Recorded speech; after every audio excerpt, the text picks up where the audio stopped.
I just closed on a 68-unit apartment complex that we bought for $9.9 million located in Ocala, Florida. And I'm gonna break out all of the details on exactly how I was able to do this, how much money the project is gonna make for both the investors and us, so let's dig in.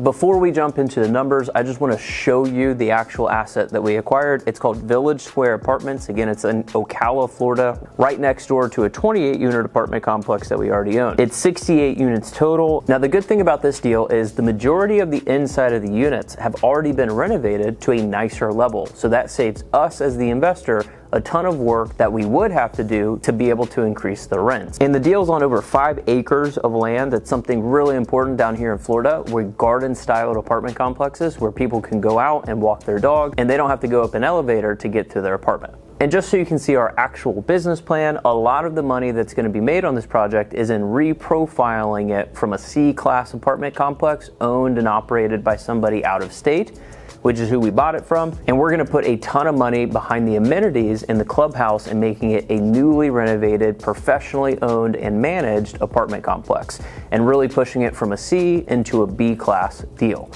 Now, the existing clubhouse looks terrible and the pool isn't being used by anybody at the property because of how bad it looks. And we're gonna renovate it so it's very nice. We've already redone the siding. I'll throw up a couple of the images of what it looks like today, but we're reprofiling it and renovating it so the clubhouse and the pool is a very nice and inviting feel, so it attracts better quality tenants. And again, I said it was on 5 acres. There's a ton of green space that's not being utilized, so we're gonna go in and do very low cost value add additions like a picnic area with a pergola and a dog park, because people here in Florida love having dogs and they'll pay extra money if you can provide some sort of dog park or amenities.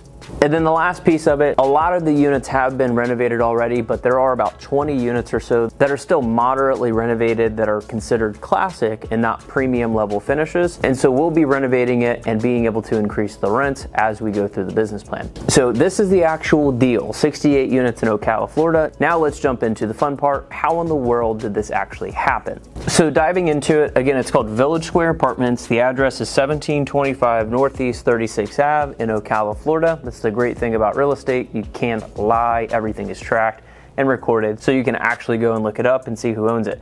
Now, the number of units is 68 units. Again, we own a 28-unit apartment complex nearby, so it puts us up to a total of 96 units in the Ocala market. Now, here's how the deal was actually broken down. We bought it for $9.9 million. The closing cost and fees associated with closing the deal, which is an acquisition fee and all of the closing costs related, is $400,000. Of that, about $150,000 was the acquisition fee, $250,000 to actually close the deal. And then the CapEx for us to be able to go in, renovate the remaining amount of units and the exterior of the deal and the clubhouse, the pool, all of it is about $1.3 million in total that we're budgeting. By no means do we plan on actually spending all of it, but this is what we're budgeting for the total CapEx. So our all-in cost was $11.6 million. Now, how was this actually sourced? How much money came from the bank? How much money came from investors?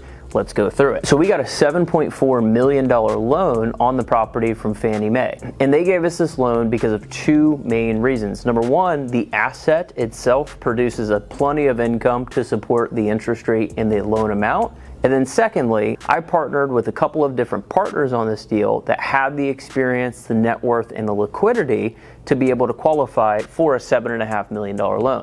If I tried to go out and do this all by myself with no investors or no partners, I would be told no by the lender.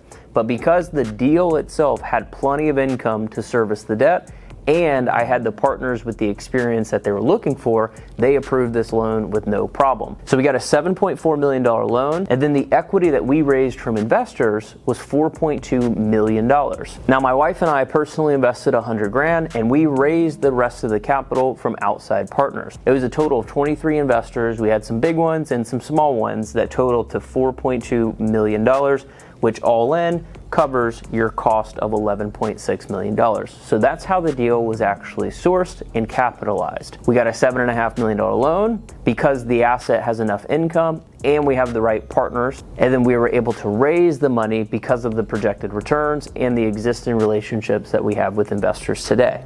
So now that you know how we got into the deal, let's go through the actual numbers so you can see why we thought this was a home run deal and an absolute no-brainer, and we stole the property from the last guy. So the way that we look at deals and determine whether or not it's a good one or we should pass based on the numbers is simply looking at what it's worth today and what it could be worth in the future. Multifamily can be a complex thing to understand because there's so many variables to look at, but when you kind of remove yourself from the weeds and look at a very high level perspective, how do you make decisions?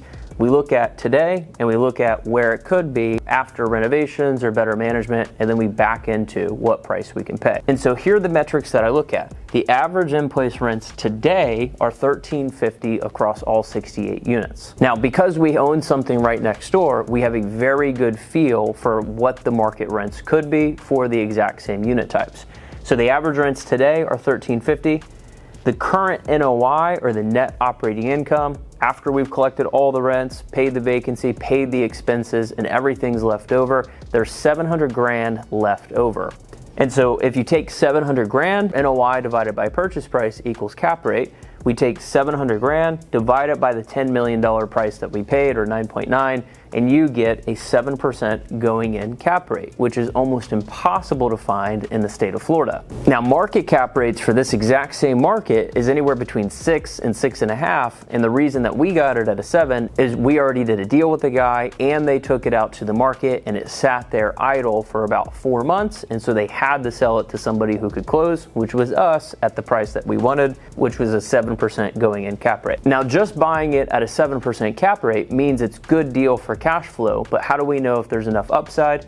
Well, we believe that the future rents should be closer to $1,600 versus the $13.50 after we're done renovating the exterior part of the property and reprofiling who is actually moving in and placing much better management on site. And that in turn means that our future NOI, it goes from 700 grand to about $950,000 through increasing the rents and reducing some of our expenses, which means our future cap rate on the purchase price goes from a 7 to a 9.5. If you just take this 950 and divide it by the initial purchase price that we paid, that means we bought it at a 7 and we're taking it to a 9.5. Rule of thumb, if you can take it from a 6 to an 8 or a 7 to a 9, there is plenty of upside on the deal, and that's a tell that you want to look a little bit further. So how we make decisions in this business is figuring out how much potential profit there is on the property, minusing out everything that we paid for it, raised from the investors, pure profit after everything is said and done.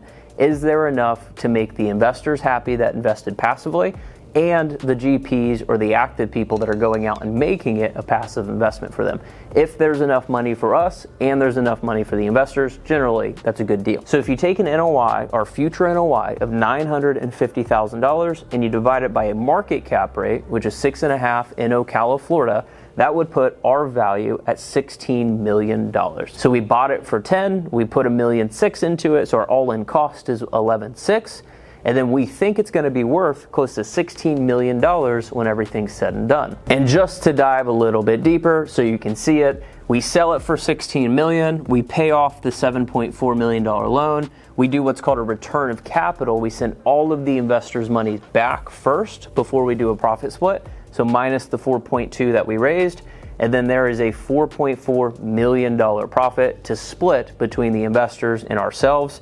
We did a 70-30 profit split. 70% of it goes to the investors, which means they get 70% of the cash flow during the hold period, which is 6, 7, 8% to them per year. And then they also get another $3.1 million, which averages out to about a 15 to 20% return per year that they're in the deal. And then for us, finding the deal, doing all the work, making it completely passive for them, and making sure we actually hit our performance numbers, we get a performance bonus of $1.3 million split between 2 other partners. So on these large deals, you can make a significant amount of capital if you perform. So So again, we bought it for 10, we're putting $1.5 million into it, and we think it's worth 16 after everything is said and done, and that will probably take us 3 years to achieve. Now really quick, if you're trying to do multifamily real estate deals and you found our YouTube video and you're getting a ton of value out of it and you're like, what's the next step that we can take with you? We have a real estate investing community called the Deal Room, where it's only $67 a month to actually be a part of. You can come to our weekly calls, you can network and connect with other investors in your local market, and you do get access to additional training and tools to help you get off the ground and start closing on multifamily deals.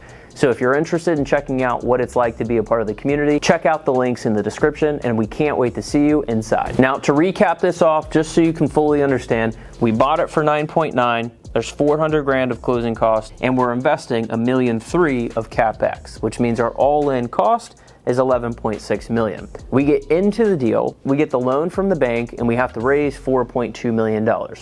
What's next? We implement our value add business plan. We've already done the clubhouse, the pergolas, and all of the exterior items. And now we're in the process of leasing new units for the increased amount. So average rents are $1,350. We're taking them to $1,600. The in-place takeover NOI is $700. We're taking it to $950. And by doing that, we're moving the value from the $10 million that we paid for it all the way up to $16 million through increase in the rents. And after everything is said and done, there's a $4.4 million profit to split between us and the investors. The investors are damn happy with their returns, and we're happy to pick up $1 million in 3 years. And that is exactly how we bought a 68-unit apartment complex. So if you're an investor or an aspiring investor and you found value throughout today's video, I promise you, anybody in the world can go out and do a multifamily deal. It takes courage, commitment, and a community of other like-minded investors to actually get it done. If you found any value throughout today's video and you want to help us out, make sure you drop a like or comment what the biggest takeaway or question you had about today's video. Can't wait to see you inside.